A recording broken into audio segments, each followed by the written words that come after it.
On revient maintenant sur l'événement Emploi Côte-de-Beaupré du 5 novembre dernier. J'en discute avec Bernard Paré, directeur général de développement Côte-de-Beaupré. Monsieur Paré, bonjour. Salut. Vous allez bien? Ben oui, merci, toi aussi. Oui. Ma question d'abord, comment ça s'est déroulé l'événement Emploi du 5 novembre dernier?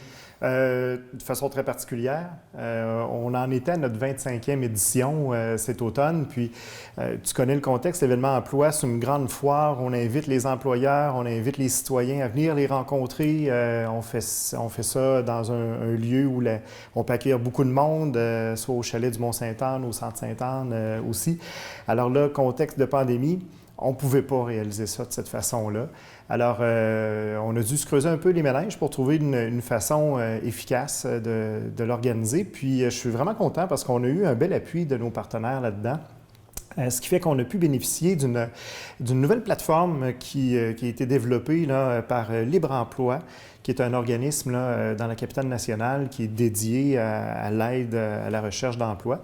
Ça a été financé en totalité par Service Québec aussi, cette opération-là.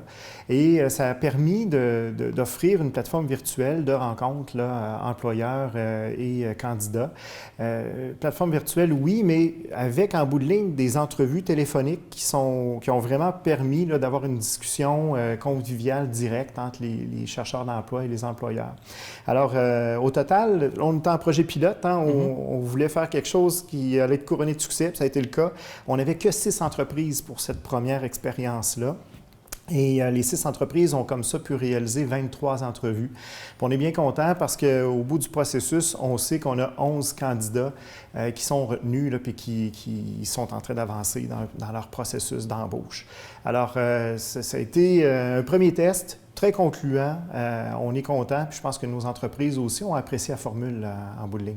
Avez-vous eu l'occasion de discuter avec les partenaires pour dresser le bilan de cet événement-là? Oui, qu'est-ce qui en ressort, là? Bien, en fait, ce qui en ressort, c'est que le système il est efficace. Je pense qu'on est capable de recruter des chercheurs d'emploi intéressants pour nos entreprises. Le taux de placement là, est à peu près à 50 là. Alors, c'est quand même intéressant ce qu'on a pu obtenir. C'est plus élevé que dans une foire de l'emploi traditionnelle, notamment.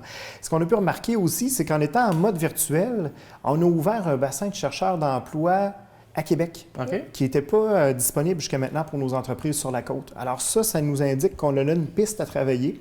On va mettre l'emphase là-dessus parce qu'on soit à Beauport, à Charlesbourg, s'il y a des bons emplois ici sur la côte dans nos entreprises, bien, c'est intéressant de le faire savoir. Puis pourquoi les gens ne viendraient pas travailler davantage chez nous.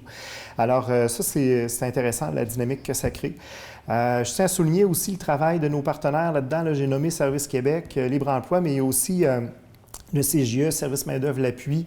On a l'APE également, puis Imagine, MJ, Marie-Josée Hood également, là, qui ont été impliqués dans le dossier puis qui nous ont permis, chez Développement Côte-de-Beaupré, d'offrir un produit qui est le fun, puis un produit gratuit aussi.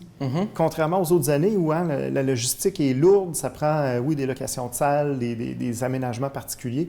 Là, on a pu, grâce au virtuel puis à l'appui financier de Service Québec, d'offrir tout ça gratuitement à nos entreprises. Et le besoin est toujours présent. C'est important de soutenir les entreprises régionales à trouver des employés? Ah oui, clairement, le besoin est toujours là. C'est sûr que dans le contexte de pandémie qu'on a, il y a des besoins qui ont évolué, qui ont changé. Mais nous, déjà, on est sur la planche à dessin pour envisager des événements pour le printemps prochain.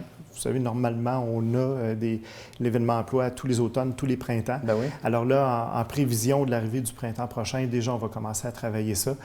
Il y a des bonnes chances. Si on est capable d'avoir un événement présentiel, là, on va le faire, c'est certain.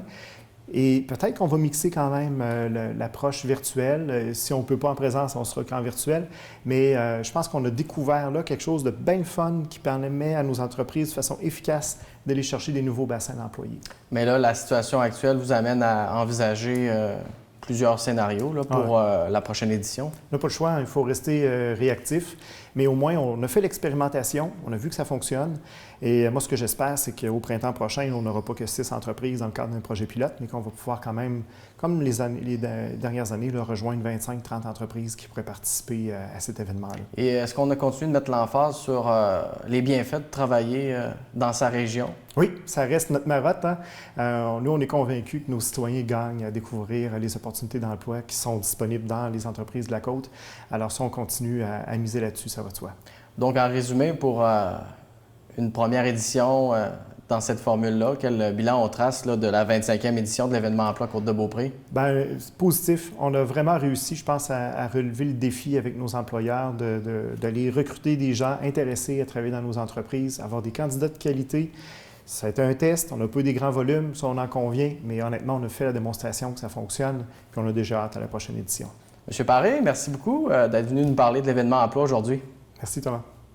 Voilà, c'est tout en ce qui me concerne. Pour un complément d'information ou encore pour revoir l'un de nos reportages qui vous aurait plu, visitez le www.télédici.com. Je vous suggère de consulter la section Nouvelles de notre site Internet ainsi que de vous abonner à la page Facebook de la télévision d'ici.